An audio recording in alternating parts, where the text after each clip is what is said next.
Hello, I am Demijack, and today I bring you a new series, Imperator Rome Tutorials, where I will go over some of the stuff of Imperator Rome that I know, and trust me, I've been playing this game a lot since its release, so let's get right into it.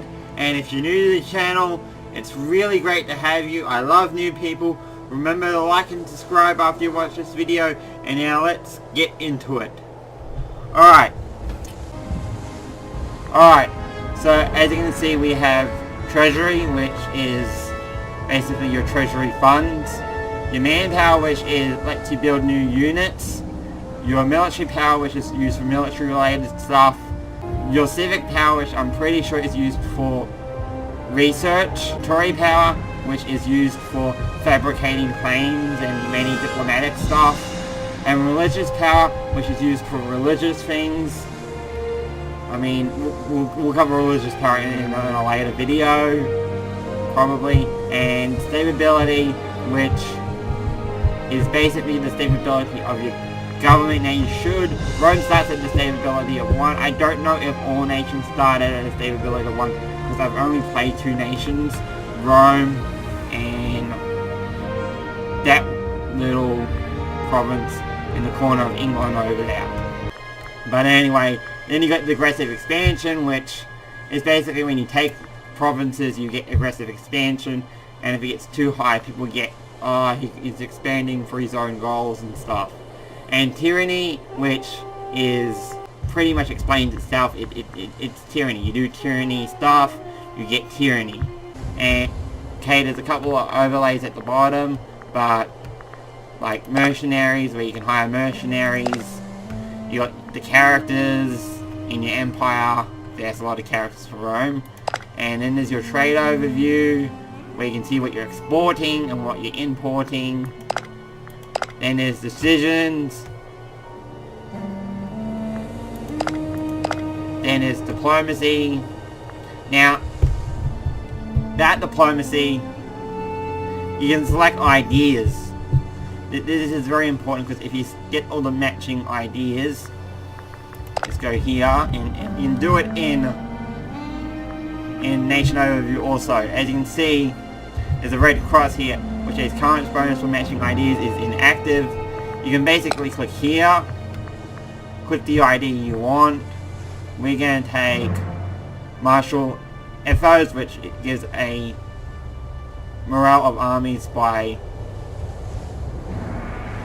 We're going to take Martial FOs, which gives a morale of armies by 10 plus. Embracing it will cost 50 Tory power. And basically, if you fill it all up, you get a bonus to monthly loyalty and national freedom, happiness and stuff.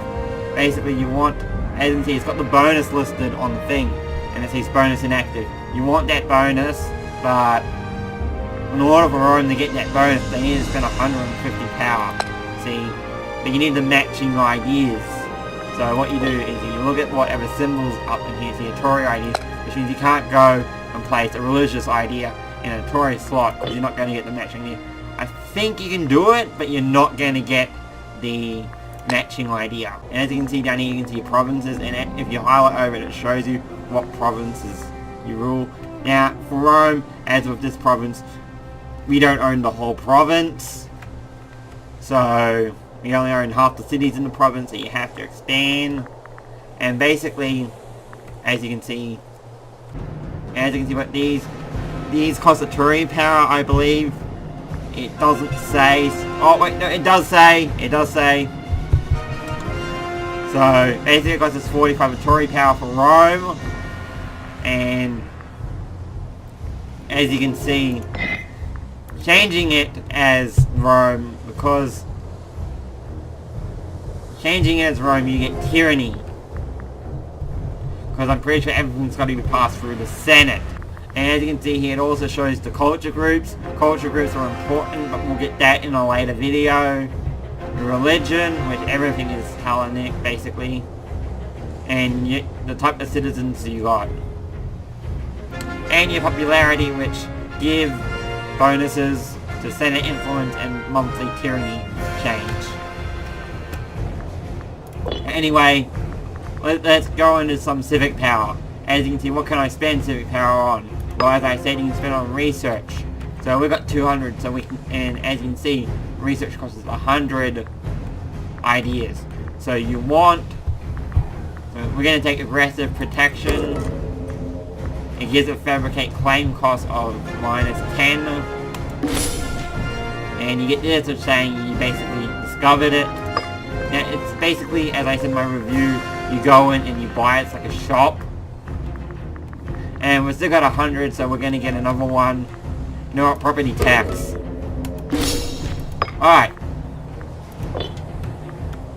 As you can see, I've got an army of 15k men here at Rome. And I've got a fleet of ships of 4 ships. Now, you can... The following units lack a commander. Legion 1, First Navy. Alright, Legion 1 needs a first commander. So basically, you want to take a commander with a higher martial ability. You see, this guy's got an 8, so he's a pretty good martial guy. We're going to take him. And if you go on again, this is a fleet that needs a martial leader. And we're going to take this guy, he's got an 8. Now, and second thing is, there's omens, which basically you can spend your religious power on. It's pretty important. So we're going to get, I think, the Blessing of Mars. Gives a discipline bonus. There's a whole bunch of bonuses you can pick from. And as you can see, we have 40 religious power now. Down here you got your different map modes, like religion, culture, political, simple terrain. Some of it's very, very helpful, like... Now anyway, moving on from maps. Now basically, the first thing you want to do when you start a nation and start playing the game is you want to get a claim. Luckily, Rome's got a few claims on a few people at the start of the game. Basically, we'll click on a nation. It'll bring up the province screen of the nation you just clicked on. You click on Open Diplomacy. There's a whole bunch of stuff you can do. Like you can improve opinions. It all costs us a Turi power or gold. You can convert. See? Military power can be used to support rebels. Basically, as I said, military stuff. And...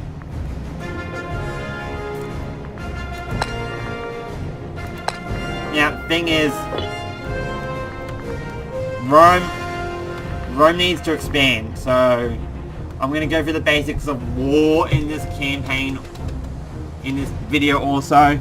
So basically, you want to find someone. We can't start a war till November 1st, so I'll just skip till then.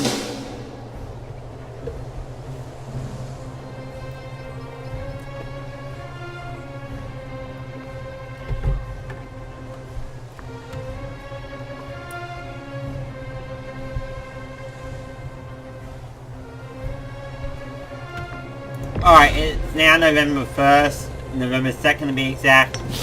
Now, I'll show you how to do war. Basically you want to declare war.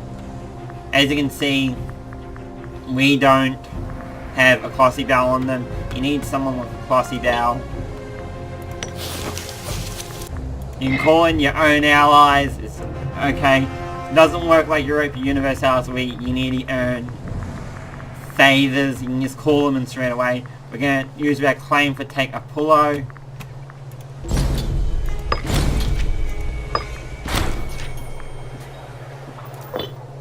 And basically we're off to war. Now basically what you want to do is you want to go in. Now if you've got areas controlled by forts, they'll automatically take control of the province in enemy's areas, in enemy cities. So as you can see, we've got a fort like right there and there. I think they're a subject. Yeah, they're a subject. Now as you can see here, we are sieging the enemy city. It basically has a amount of, as you can see in this little thing here, the siege of Bovinum or whatever. My Latin's horrible. Anyway, as you can see, there is a dice roll that is rolled every time the siege counter is ticked, which basically a siege phase takes like 40 days. As you can see, we've got a roll of a 1. So, and what it does is, as it progresses, see now it's at a 4, it will keep going down as the dice roll will get higher and higher, and basically a whole bunch of things impact it, like fortification level, the blockade, the commander's impact, the siege accumulation, which goes up and up, and see now we're at 11, and breaches, they're all very, very important. Sometimes it uses men. So I'll just skip to the part where we've sieged the city. Okay, we've sieged the city, so now we can move on. And basically forts stop you from progressing so far into enemy territory, so it's a very good idea to build forts on your borders, because it will stop the enemy when they declare war on you, or you declare war on them, from going into your borders, because they'll have to sit in and siege the whole city. It's very, very important. As you can see, we've basically sieged the whole city. Basically, there's a war score here, which tells how well you're doing.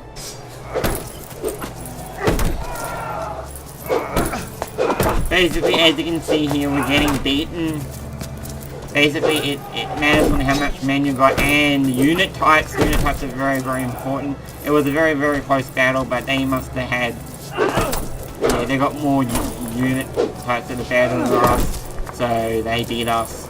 Now, basically, how the units, the combat actually works, is that it's basically, as I said in my review, a big giant rock, paper, scissors game, except way more complex than rock, paper, scissors. Basically, one unit type defeats another unit type, that another unit type defeats that unit type. Basically, it's a big giant rock, paper, scissors, and the game will tell you when you go into provinces whether you'll likely win or lose or whatever. So, now, basically, once you're pretty happy with your war score and you think, yeah, I can get the cities I want, basically 100 is the best, but I'm just gonna do 2-piece now, because like they got 15 men or units of men all together, which is like 25,000 men, and if I go anywhere near there, those men are gonna like legit try to come over here. My allies aren't helping me out. Like, I could normally kill that. I'm gonna sue peace. So basically we're gonna pause the game. It's a good idea to pause the game when you're suing peace, because you don't want unnecessary stuff happening. Now, as you can see, it basically is a summary. Now, basically there's a war enthusiasm, how infused that country is in the war. See, on my side is medium, because we really haven't had big losses. I mean, there were points where we had big losses. Basically, you can check all the battles, the wins and the losses down here. It'll tell you how many men your side lost. As you can see, our side lost 608,000, their side lost 55,000. Now, you click the Sue for Peace button. Now, as you can see, the thing is, all these, like, Sue for Peace options come up. Now, when I first started playing the game, I was a bit confused on how it actually worked, because normally it puts you into the province, which I'm used to playing Europe Universalis, because you get provinces, but as you can see, if I sue, it gives me the whole frickin' province. So, if you only want a city, you can, however, click on Seed City, and you can start clicking on all the cities that you want. This is really useful in case you haven't sieged a whole province. It's really, really useful. As you can see, the highlighted cities. And I'm pretty happy with this peace offering. I get, as you can see, everything that's highlighted. Now you can do additional stuff, like if you go into like the Become Subject, you can ask countries, say, hey, you gotta be a subject of mine, bro. I defeated you in battle. You gotta be a vassal or whatever. But as you can see, you need a... It says this treaty is not possible because other treaties are already selected. So see, if I go here and I undo all my treaties, And there's faster ways you can do it by clicking on the actual province. See, I can make them subjects of mine. And basically also, what you want to do is, there's also an offering piece in case you're losing, but we're not losing. Okay, so I think this is a pretty fair deal. I get all these provinces, plus this is the feudatory of Rome.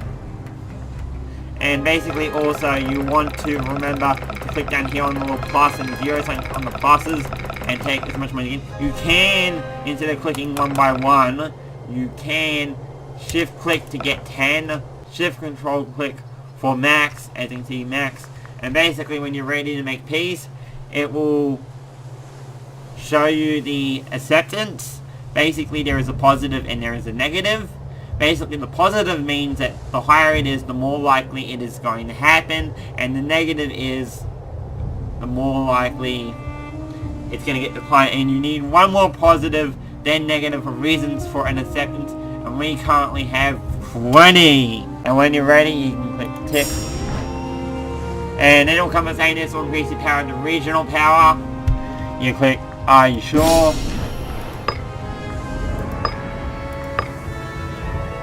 And basically that's how you win war, everyone. That is how you win war. That is how you declare war and win, and the basics of war and little PowerPoints and basics of gameplay. With this knowledge, you should have a basic understanding of Imperator Rome. I mean, there's more to it. There is way more to it, but that's basically the basics of it. Anyway, I hope you enjoyed this basic tutorial on how to play Imperator Rome. Now, if you, for my Anno 1800 fans, I am not giving up Anno 1800 videos. I just I don't know what to cover on it at the moment, so I'm thinking, but it doesn't mean I'm going to stop doing Anno 1800 videos. I'm going to try to get an Anno 1800 video out on Monday, so, I mean, I haven't been playing a lot of Anno 1800 lately. I've been playing a lot of Imperator Rome, but, well, with that said, I hope you enjoyed this video, and we can get back to some Anno 1800 content on Monday. Anyway, if you like this video, give it a like and subscribe, and I'll catch you all next time.